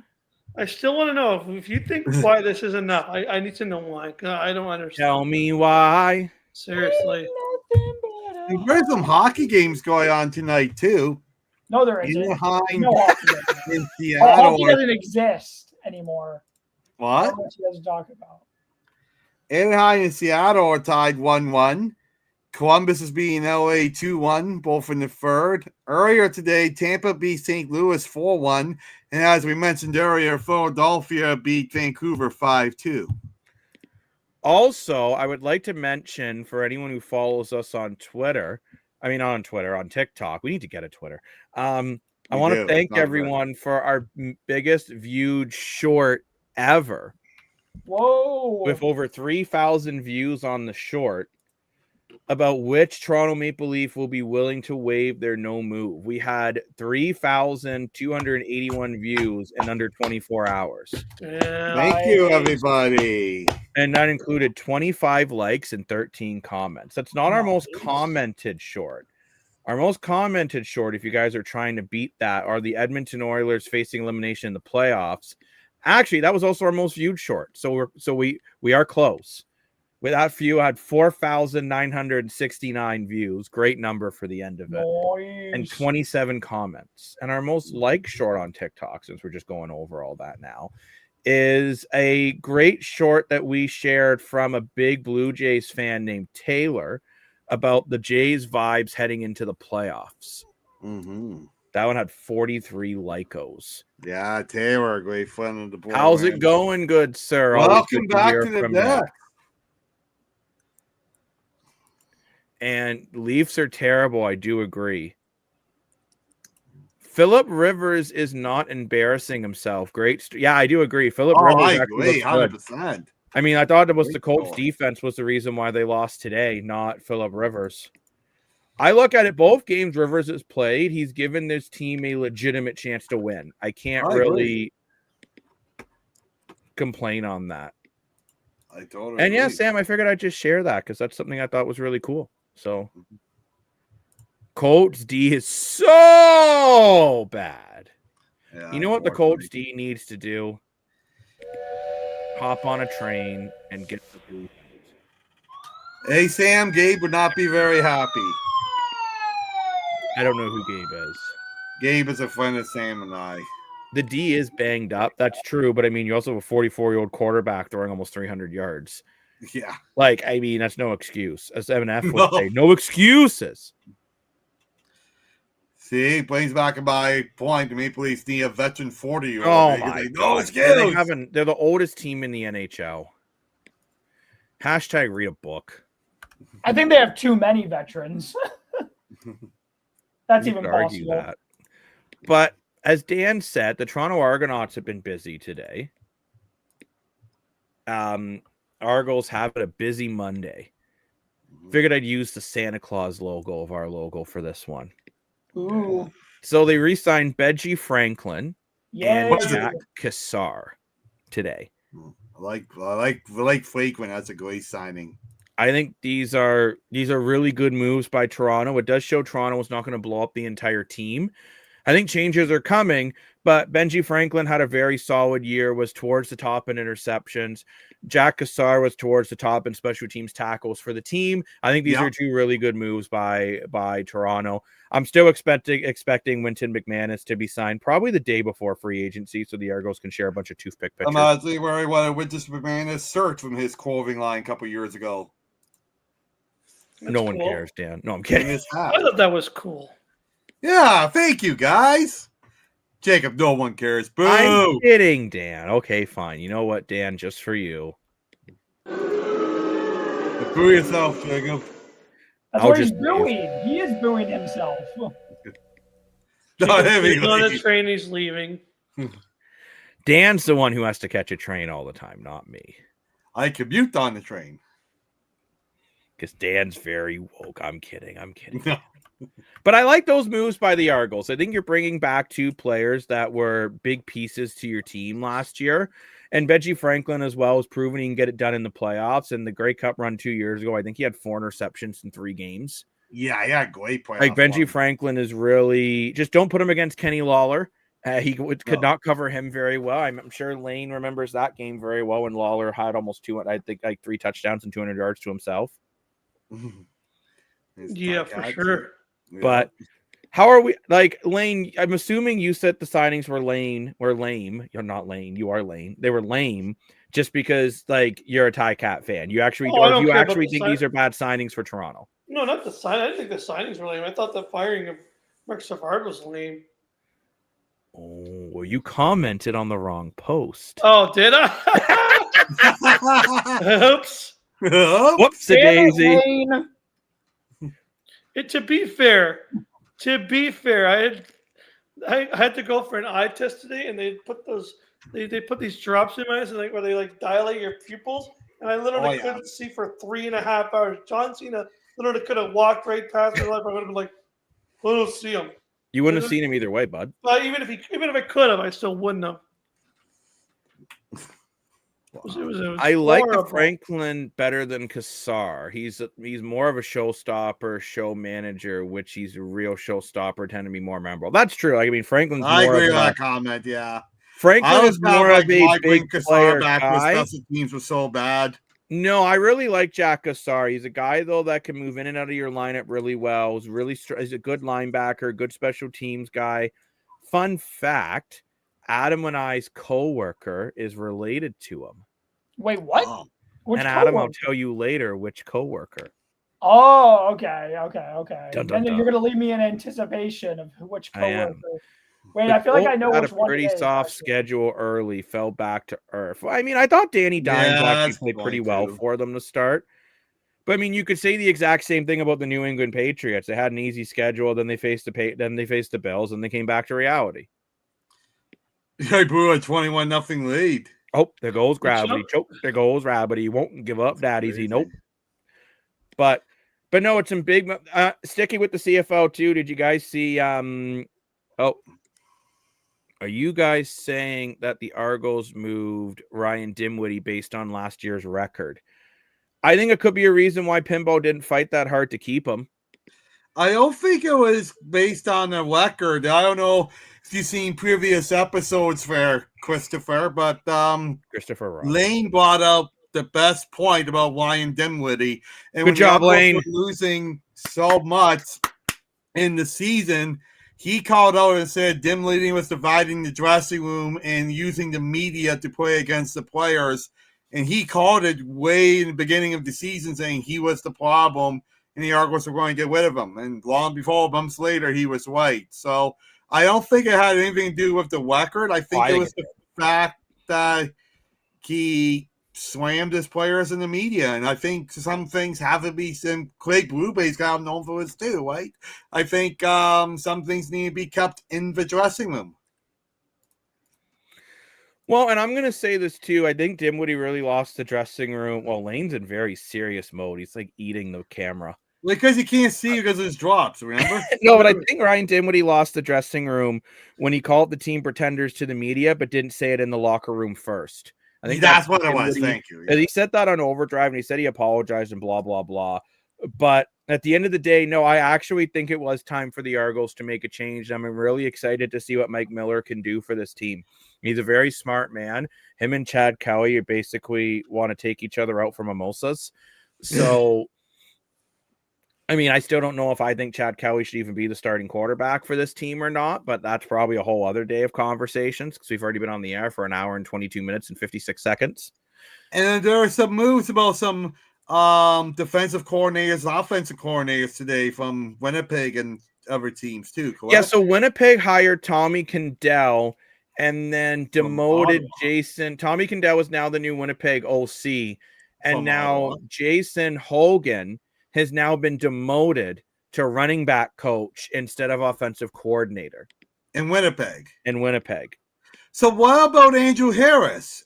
Because wasn't he the running back coach? In Saskatchewan. Oh, my bad. You're right. Saskatchewan. Sorry. Never get Saskatchewan and Winnipeg mixed up, Dan. Those people will fight you to the death. Oh, I know they would. Yeah, it's like calling Kia Stamps fan. That's right.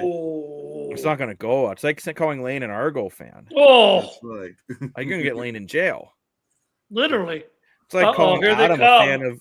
That's like calling Adam a fan of Dan. Oh no. But no, I thought it was interesting though. That's like calling at least a serious hockey team. Oh, but actually, I have to show Dan the donkey butt because I have a gasser ass. Yeah, gasser is ass. Yeah. Or is it ass? Now, my gasser ass is the Winnipeg Blue Bombers keeping Jason Hogan is a humongous mistake, and never mind demoting him, he should have been gone. I'll say gas in that one. Gas. I don't see how you can keep him and just move him down to running back coach when he was your OC and Winnipeg statistically had the worst year offensively they've had in the Zach Collaros era. Yeah, literally. I say gas. I don't know. I know not a lot about that. I know I'm so for everyone who doesn't know, I do like the CFL. Like I told Jacob knows this. I like the CFL, but I didn't know a lot about the players. Like I'm starting to learn more about the players. Like I would more just watch the sport and kind of enjoy it. But like this year, I really started to try to learn coaches and players being on the desk. And we had this conversation all year on the desk about is Winnipeg cooked? Is Winnipeg not cooked? Is Winnipeg bad? Are they good? And they kind of had this really weird sort of teeter-totter year, right? There was moments where this team looked like they were going to be last. There were games where they looked like they might go to the Grey Cup and figure it out. Then they would go back to being the worst team in the CFL. So it's hard to say really what's really the problem in Winnipeg. Maybe you're hoping that it was just a bad year, that Zach Collaros, got off on a bad foot. You had some bad injuries. You couldn't kind of figure it out. Maybe you just got to bring everything back, run it back, and be like, hey, you know what? Maybe next year things will work out. The CFL is a very kind of parity league in a way where, you could be really good one year and next year not so good. So maybe Winnipeg just assesses their situation and says, we had a teeter-totter year. We kind of missed out. We only missed out by a game here. I know we still have Zach Collaros. We still have Brady Oliveira. We still got Nick Dembski. We still got that Ontario Wilson kid. Maybe we just got to run it back and see what happens. So we'll see what happens. I'm going to say ass on this one because I feel like Winnipeg had such an up and down year. They really don't know what to do. So maybe this is the one time it's okay to run things back. I will say Winnipeg and Toronto took two very different approaches for two very similar seasons. I know Winnipeg made the playoffs, but I think Winnipeg more made the playoffs because of Edmonton's poor start. Yeah, I don't think if Edmonton could have at least went 500 to start the year, I don't think Winnipeg makes the playoffs this year.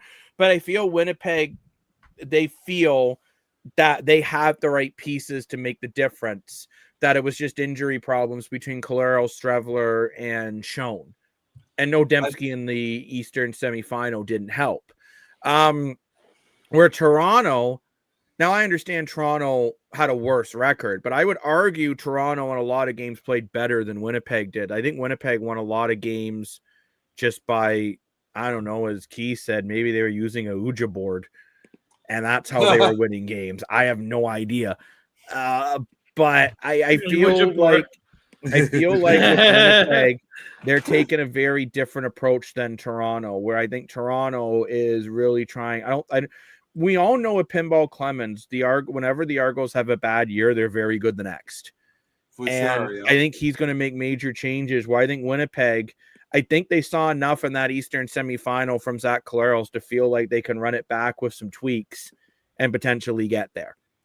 The Argos have also signed a lot of college players in the last couple of weeks too, new to the CFL. So putting in some new blood, that's very interesting. I love Keith. They also just took Shadur Sanders off their negotiation list. Right. Which means, honestly, I don't know if you guys agree. I don't think Shadur Sanders is leaving the NFL anytime soon. I think he's shown enough this year on the Browns. Yeah, I think the Browns should give him. I think the Browns should give him a full training camp as a starting quarterback, or maybe they'll get Phillip Rivers. I don't know. I love Keith's comment about following the phone classroom when I got the teams mixed up. Well, yeah, it's like calling her a Stamps fan. Yeah, literally. But no, there's certainly been some interesting movement in the CFL of late. I just feel I would have cut ties with Jason Hogan completely. I thought he ran that offensive absolutely dreadfully last year. I thought Winnipeg's offense looked terrible. They didn't use Oliveira nearly enough. They were forcing Claros to try to make plays that just weren't there. They weren't using Nick Dembski enough in more creative plays. I don't know. I'm shocked with the Oliveira side back at Winnipeg. Well, at 290,000, he claims he could have got more in the open market, which I don't believe. Jacob, it all seemed like, I think we all kind of agreed after the season was over. It didn't seem like he really even wanted to be here. He was like, I wonder if he said, "I'll stay as long as you." Yeah, he wanted the ball more. But I wonder if he would only be willing to stay if he was with a different OC. Yeah, maybe. Jacob, I want to go to your point of your gas or ass. I said it was weird to keep the coach. I think it's weird just because I think that's a big ego hit for a coach to take, is to be demoted, especially after you just got the position. Somebody else comes in and takes your spot. You only had it for a year. Promoted out of the role, and it's like that's got to be like a big ego. Like that's got to be like a big burst to your ego right there. And that could cause some serious problems, some heads butting in the dressing room, and that could lead to some issues that the Bombers can't really afford to have next season, especially after the year they had this year. Well, I don't think they can afford to have two coaches like going at each other if like one of their egos is truly bruised. Like it could just need to. To add to Adam's point, Jason Hogan was the offensive coordinator for only one season. Wow, I forgot about that. And now he's demoted again. So Buck Pierce was their former offensive coordinator, who's now the head coach of the BC Lions. I thought he did a really good job with the BC Lions this year, by the way. He did. I think he really unlocked the pure potential out of Nathan Rourke, aka Mr. Clipboard. And I don't know, I just find it very strange. Like Mike O'Shea said he was disappointed, but he still feels Jason Hogan's a good coach. I don't know. I just think it's almost like they're hiring Goodell, but they're not confident that it's going to work, so they want Hogan there just in case. Like it's just bizarre. Like Tommy Goodell has had a lot of success in Hamilton with Zach Collaros. So, but I mean, he had no success with Ottawa last year. That's why they let him walk. And Ryan Dinwiddie is now going to be the OC in Ottawa. But it's just a weird situation all around. Oh, for sure it is. Other news in the CFL as well. Jake Thomas is now the new defensive line coach for the Winnipeg Blue Bombers. He was a defensive lineman for the Blue Bombers for a few seasons. Oh, right, yep. And what was the other one that I wanted to talk about? Oh, yeah, Oliveira. I kind of mentioned it, but Oliveira actually believed he could have got more money in the open market, which he's guaranteed $900,000 over 3 years. He's getting paid quarterback money. How do you guys feel about Oliveira's comments? Do you think he could have got more money in the open market? Probably, yeah. Yeah. Really? More than likely. Yeah, he's already the highest paid running back in the CFL by about $80K. The Argos would have paid him. I don't know. I think he would have got more money. Dedrick Mills is making about $80K less, and Dedrick Mills had a better year. Yeah, I get that. I get but Oliveira Oliveira's won needs the the money Grey to Cup. buy all the But he's dog a game kibble. changer. Exactly, He is. 100%.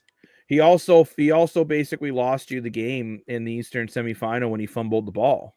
Well, that happens. Yeah. Yeah. Well, it shouldn't have. But okay, hold on. Whoa. Double standard o'clock. When Brady Oliveira fumbles, it happens. When Austin Matthews doesn't score in game 7, you guys are yelling and screaming and throwing things at your computer. 100%. No. Screw that. You can't have it both ways. Okay, but and you might not realize it, but $300,000 a year for a running back in the CFL is like paying Austin Matthews $12.5 in the NHL. Like I said, the Maple Leafs are the mecca of hockey. And Austin Number Matthews, one, no, they're not. They can't even sell out their rink. Hashtag read a book.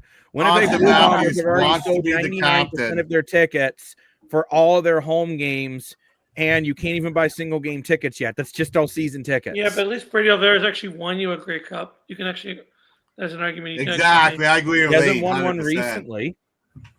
That's okay. Sure, they He's- can. Sorry, Lane. You can beat. He's Hamilton. also been a part Good of job. 3 You can't losing beat anyone teams. else.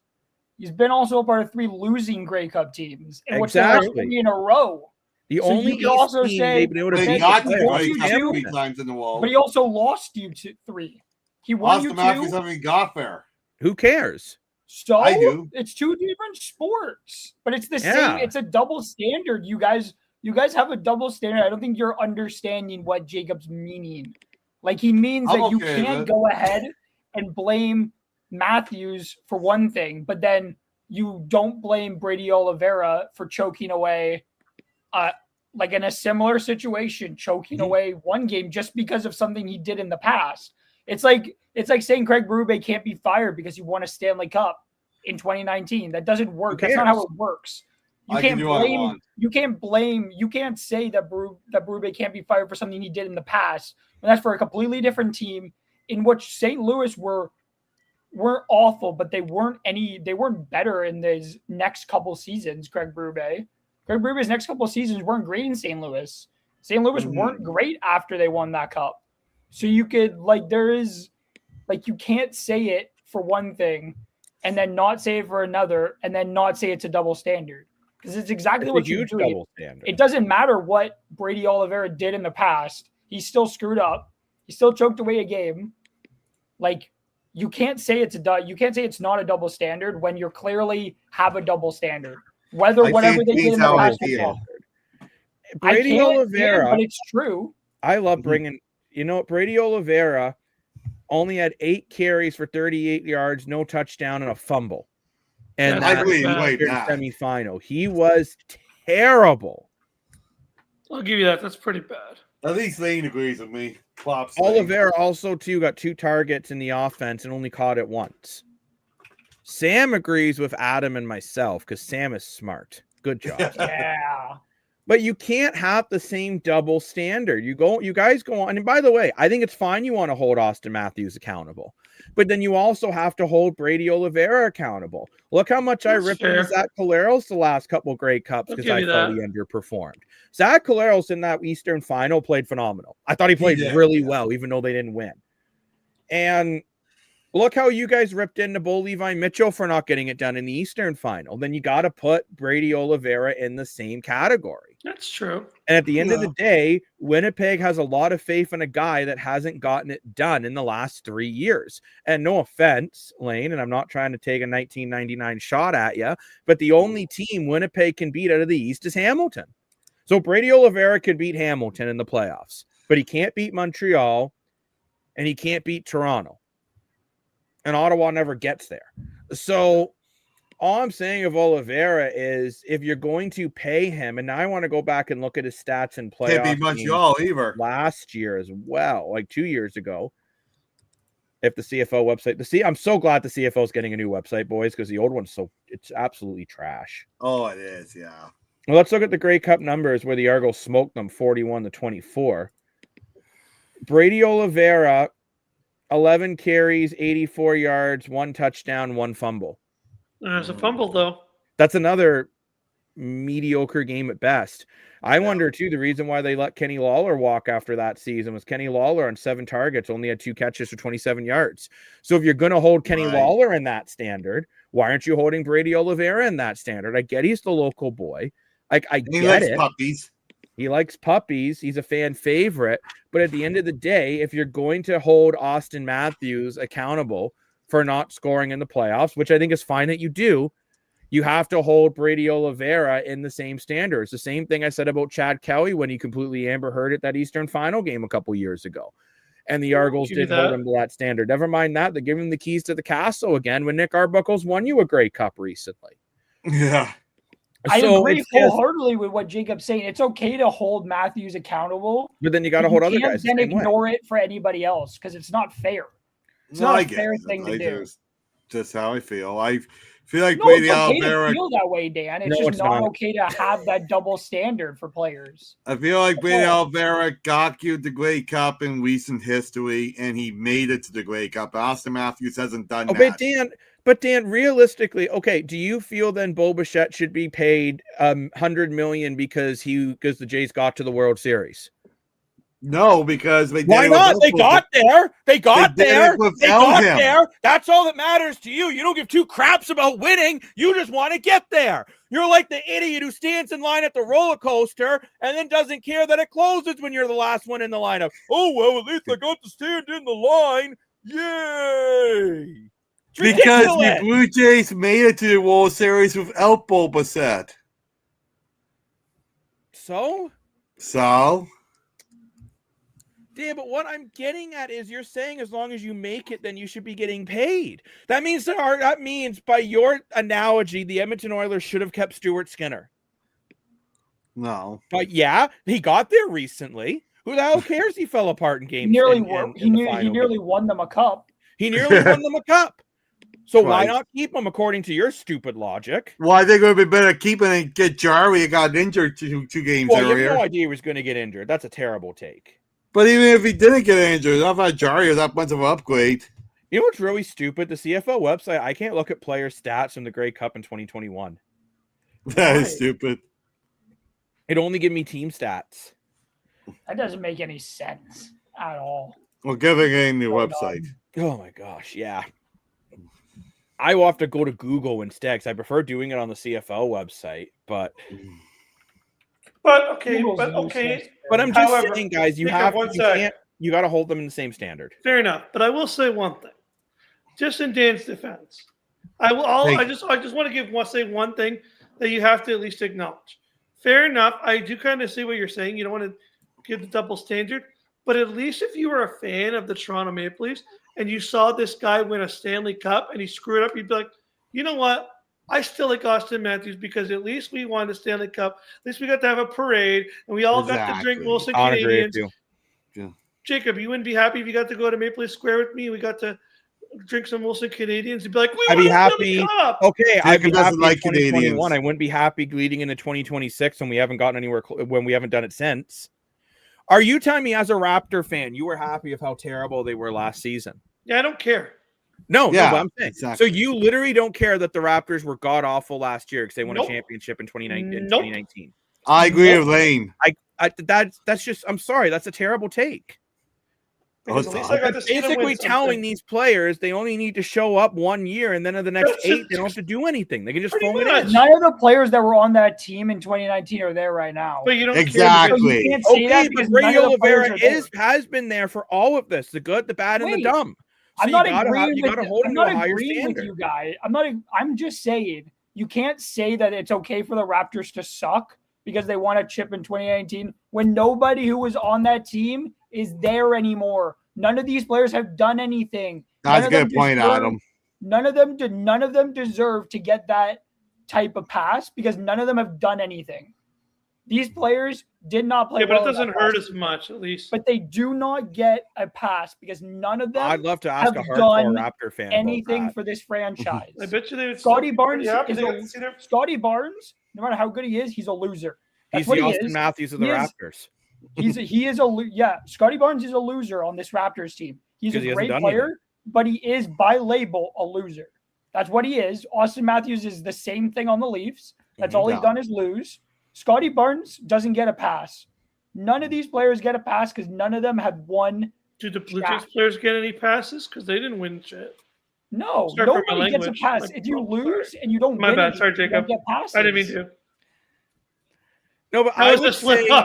I would What say. say? No, I just said that. Well, everyone's giving passes to Vladimir Guerrero and all these people. Vladimir Guerrero doesn't get a pass. He hasn't won anything. People are giving it to him. They're saying, yeah, well, but that doesn't mean. but I don't everyone agree. said how great the season was, and I'm like, well, wasn't that great? They didn't do anything.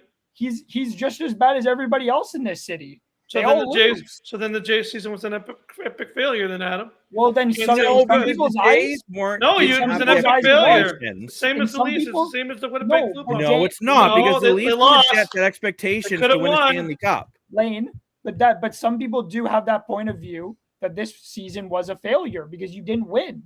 At the end of the day, the goal is to win. I disagree. So it's still a failure. Some people have that point of view, and those people are wrong. That going to the World Series wasn't enough.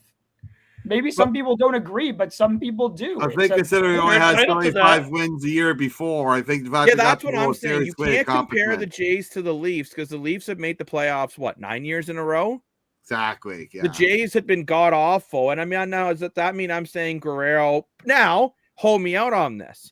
I'm not going to be the way you guys feel about Oliveira. If the Jays are terrible next year and Guerrero's terrible, I'm going to be calling him out. Oh, for sure, 100%. Where you guys don't call out. Now we set the bar so high this year. No one calls out guys like Brady Oliveira just because he has cute puppies. But I love what he does. But I bet you the public won't call out Guerrero for a bet. I guarantee they won't. I don't know about that. I would call him out this year for having a bad year. The expectations are high this year. He has no excuse. 100%. The bar is high. There's no excuse this year Looks anymore. like the Leafs are going to be the worst team in the East. Wow. Merry Christmas, Blue. I'm telling you right now. I'm telling you right now, whether you like it or not, the Jays could be bad, and people will be like, "Well, at least we got to go see them to the World Series." But I won't be like that. Then they're losers. I don't care what other. Yeah. Some people may be they're like okay that, with it. but there's a reason why people watch the analyst desk because I don't. I hold people accountable. That's right. And at the end of the day, I look at someone like that's where I compare Oliveira to Matthews. The last couple championship games, he's been terrible. And in the playoffs, he's been bad. Austin Matthews in the playoffs has been bad. I don't care that Oliveira was towards the top in rushing yards in the regular season. In the playoffs, he was crap. Mm. He doesn't fumble that ball on that second to last drive. They probably win that game. And let's be honest, there's a very good chance that I think Winnipeg beats Hamilton. And I think we would have had a Saskatchewan-Winnipeg Grey Cup, where I still think Saskatchewan would have won. But Winnipeg would have got to host a Grey Cup in Winnipeg. Instead, they don't do it. Oliveira fumbles. Oh, well, let's just make him the highest paid running back in the league. And he has the audacity to go to the public saying, I could have got more money. Wait, I will say this. Wait, for a good example of not allowing players to get away with certain things, I will say one of the worst fan bases for this, because I don't think a lot of Lakers fans do this enough. I think some do, to be fair. LeBron's time in LA has been a failure. I agree with that. Sure. Well, whether people could agree with that or not, he won a championship. Fair enough. For the first time in, I think it was a decade at that point of them winning the championship. They hadn't won a title in a decade. But LeBron's time in LA as a whole, if you look at it from 2019 when he joined to now this season, it's been a failure because they have not gone back to I don't think they've been back to the Western Conference Finals since winning the championship. It's been a failure. He hasn't been good enough. They missed the playoffs too many times. LeBron was supposed to be their savior. They're supposed to be the best team in the NBA for his whole time there, and it's been an utter failure. And it lands at the feet of Lakers ownership, and it lands at the feet of LeBron. Because LeBron's time in LA has been a failure because he wasn't even the best player on the team when they won the championship. That was Anthony Davis. He wasn't even the best player on their championship winning team.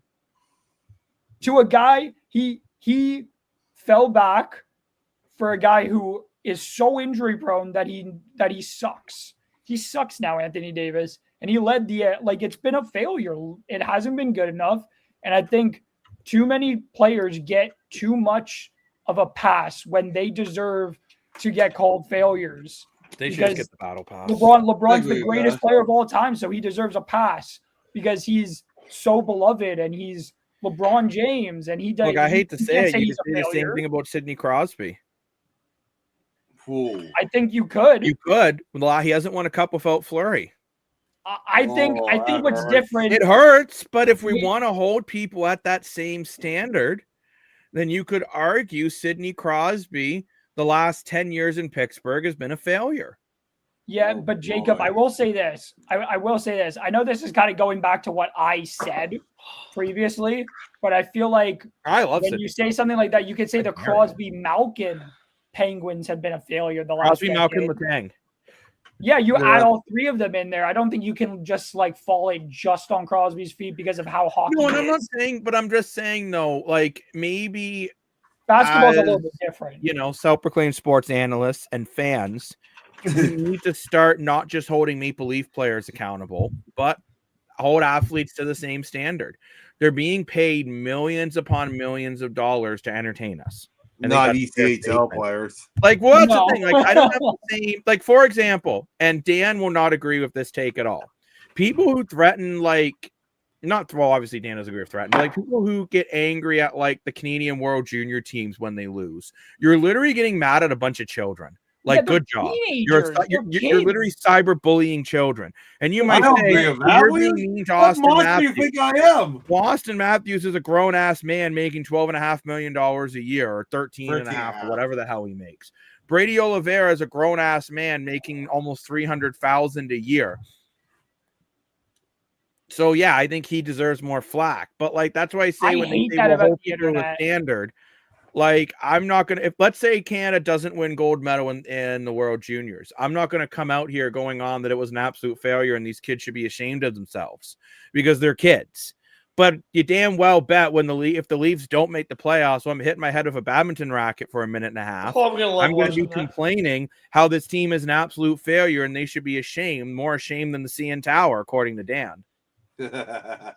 Shame on the CN Tower. I've never bullied Shame anyone. on the CN Tower. I will admit, I've never bullied anyone online, but I do get upset when my team loses because I'm passionate. No, for I get sure. pissed off when I see You get what Canada I'm lose. saying, though, about like Pisses me off. But you get what I'm saying. But I'm not versus mad at the being mad a kids. I'm just junior mad- team versus adults. Yeah, I know, but I'm still You upset. can get mad at management for the Canadian World Junior team. I and still you get mad at the coaching I've never staff. been like, well, Gavin McKenna's a loser, but I've been mad that we didn't win the gold medal.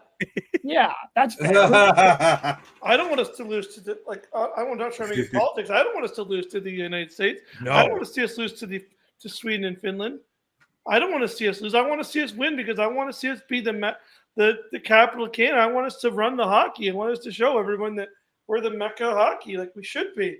We have to be on that standard. And talking about holding people to standard, they gotta put together teams that can represent the future. If they can do it for the four nations, they can damn well do it for the World Juniors, and that's on the people who put the team together.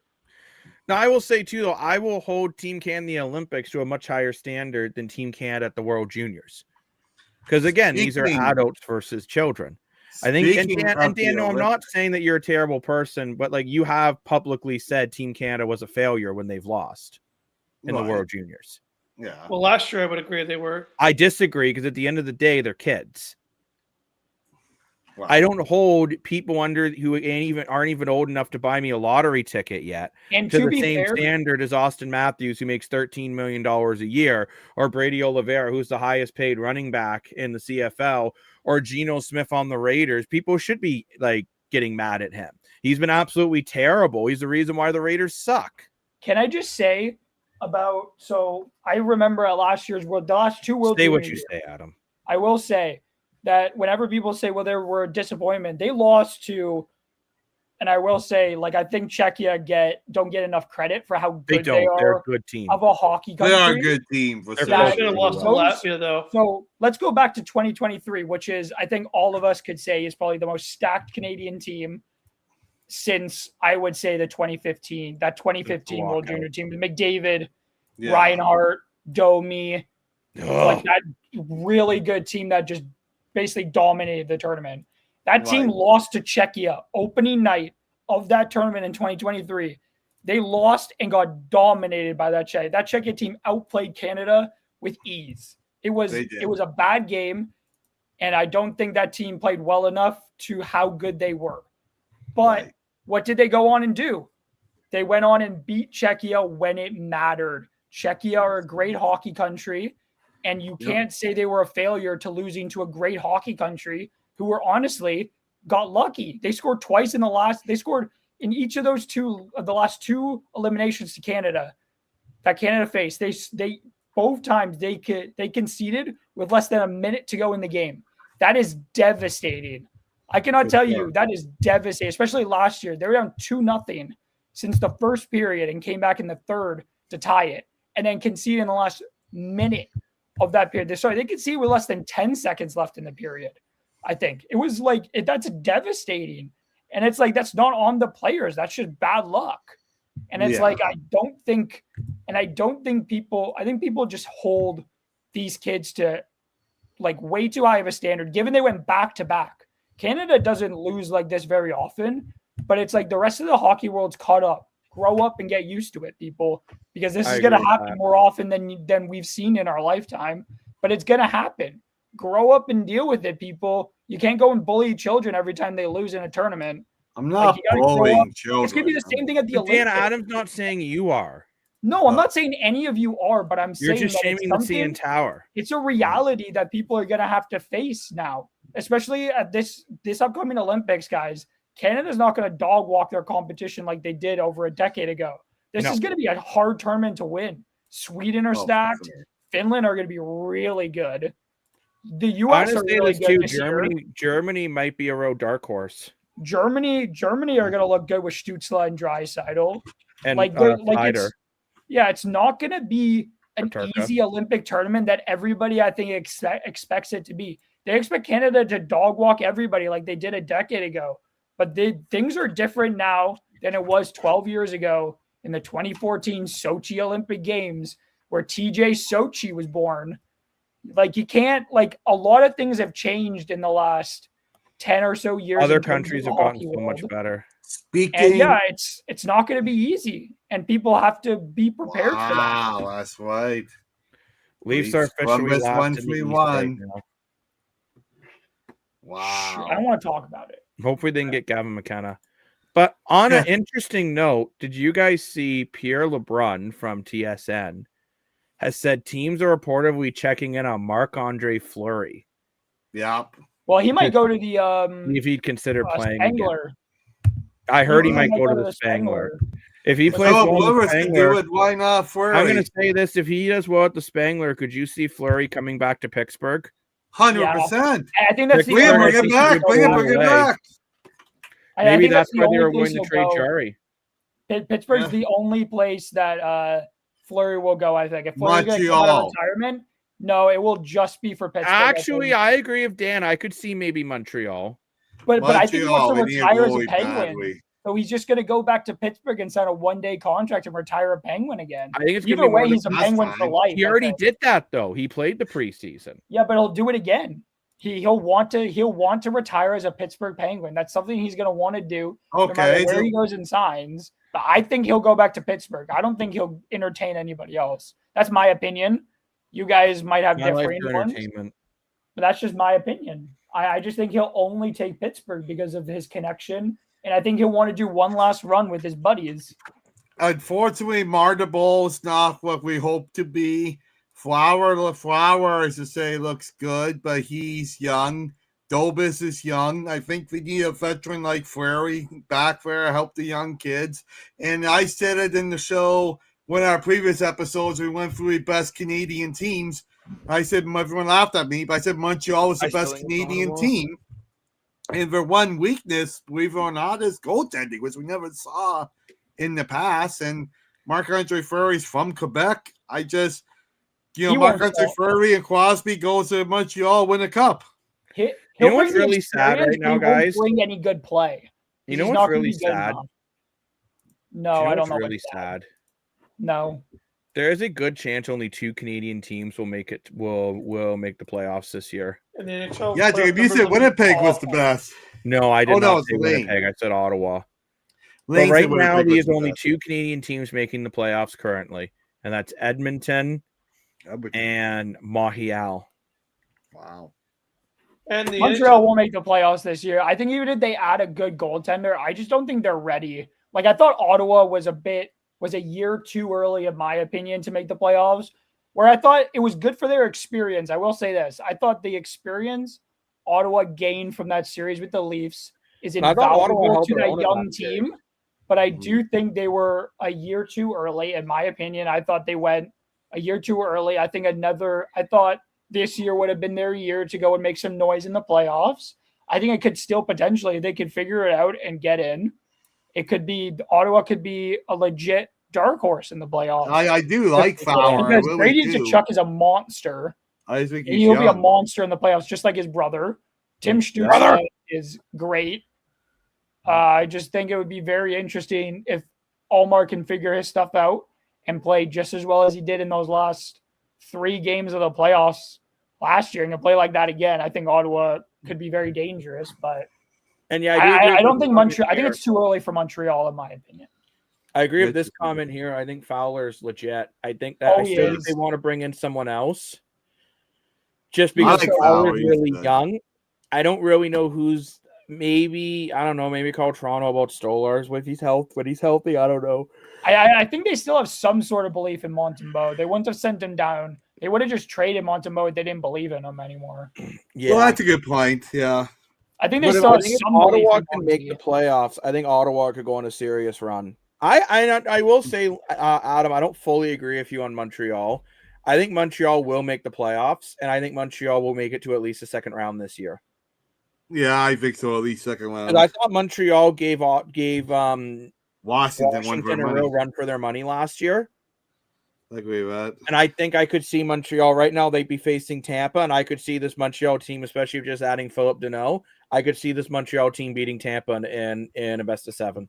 I know Philip Deneau is having a really bad year statistically. I love Philip Deneau. I don't know why Toronto didn't get him.